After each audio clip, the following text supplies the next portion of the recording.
আমরা এই যে আমাদের সন্তানদের জন্য দোয়া করি, কি দোয়া করি বলেন তো? বেশিরভাগ মানুষ কি দোয়া করে?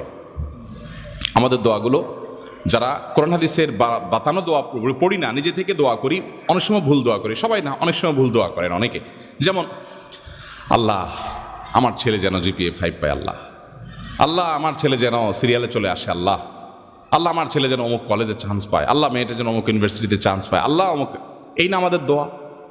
আচ্ছা, এটা সাময়িক একটা টার্গেট হতে পারে, দোয়া হতে পারে, এটাতে এটা করলে গুনাহ হয়ে যাবে, এ দোয়া করলে একেবারে ভুল হয়ে যাবে, আমি সেটা বলছি না।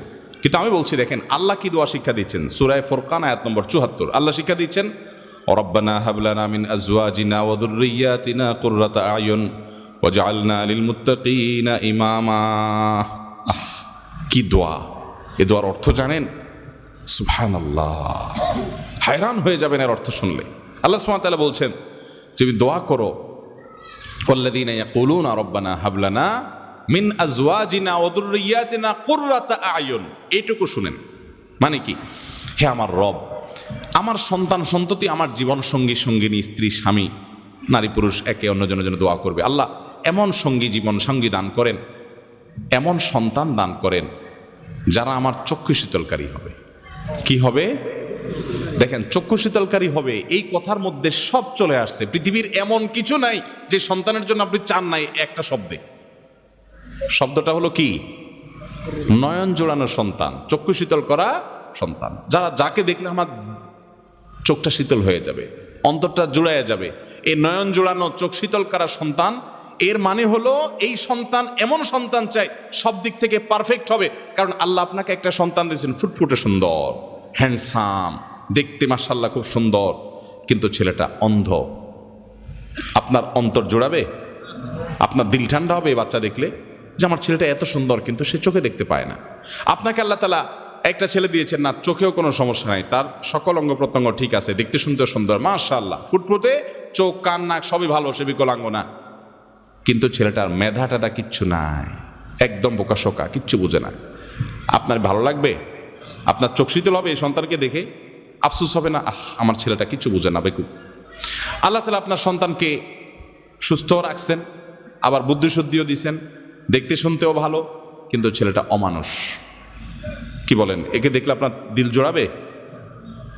আবার ছেলেটা দেখতে শুনতেও সুন্দর, চোখ মুখ সব ঠিক আছে, আবার সে বুদ্ধিশুদ্ধিও আছে, আবার সে অমানুষও না, ছেলে হিসেবে মানুষ হিসেবেও খুব ভালো, ভদ্র, আপনার কথা শুনে সবই ঠিক আছে, কিন্তু তার জীবনে কোনো উন্নতি বরকত নাই, পয়সা কড়ি নাই, চাকরি বাকরি নাই, বেকার, কষ্টে দিনাতিপাত করে।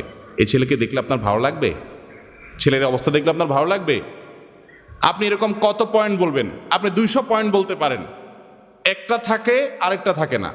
আমাদের মন খুশি হয় না যে আমার ছেলের সব আছে, এটা নাই।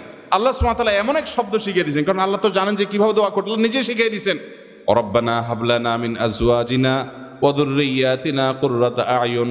আল্লাহ আমার জীবন সঙ্গী, আমার সন্তান এমন দান করেন যে তাকে দেখলে আমার চোখ, আমার নয়ন কি করবে?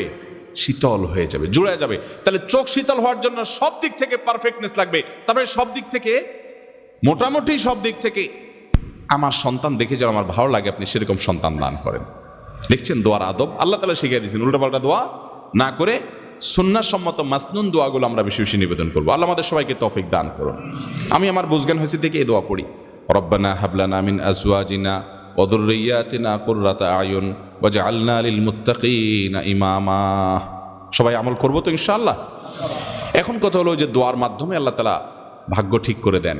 অনেক সময় দেখা যায় আমি দোয়া করছি কিন্তু ভাগ্য ঠিক হলো না, এই যে দোয়াটা পড়ছিলেন কিন্তু সন্তানটা ওইরকম হলো না, তাহলে বুঝতে হবে হয় আপনার দোয়াতে কোনো ত্রুটি আছে, ইস্তেগফার করে দোয়া আরো বাড়াইতে হবে, অথবা বুঝতে হবে যে আল্লাহ সুবহানাহু ওয়া তাআলা আপনাকে এটা দেন নাই, এর চাইতে বেটার কিছু দিবেন ইনশাআল্লাহ। আল্লাহ তাআলা আমাদের দোয়াকে বিফলে যেতে দিবেন না যদি দোয়ার শর্ত আদায় করে আমরা মৌলিকভাবে ঠিকঠাক মতো দোয়া করি। আল্লাহ আমাদের সবাইকে সেই তৌফিক দান করুন। ভাইরা আমার, তাহলে তাকদীরের প্রতি ইমানের গুরুত্ব আমরা জানলাম, তাকদীরের স্তরগুলো আমরা জানলাম, আল্লাহ রাব্বুল আলামিনের কাছে আমাদের তাকদীর, আমাদের আল্লাহর ফয়সালা আমাদের জন্য, এটা যেন ভালো হয়, কিভাবে আমরা নিবেদন করব, কিভাবে আশা করব, কি আমল করব, কি করলে আমাদের ভাগ্য সুপ্রসন্ন হবে, সৌভাগ্যের অধিকারী হব, সে আমল জানলাম। এর বাইরে দুরূদ বেশি বেশি করে পাঠ করা, ইস্তেগফার বেশি বেশি পাঠ করা, এগুলো সৌভাগ্যের অধিকারী হওয়ার অন্যতম একটা পূর্বশর্ত। আল্লাহ রাব্বুল আলামিন আমাদের সবার নসিবে ভালো কিছু রাখুন। দুনিয়াতে যা হয় না হয় তার চেয়ে বেশি হলো আমরা যেন আল্লাহর ফয়সালা জান্নাতি হয়ে দুনিয়া থেকে যেতে পারি এবং জাহান্নামের আযাব থেকে যেন আমরা বেঁচে থাকতে পারি, আখিরাতের প্রতিটা বিপদ থেকে মুসিবত থেকে যেন আমরা বেঁচে থাকতে পারি। আর সে আযমের মালিক আমাদের সবাইকে সে তৌফিক দান করুন। জাযাকুমুল্লাহু খায়রা ওয়া আখিরু দাওয়ানা আনিল হামদুলিল্লাহি রাব্বিল আলামিন।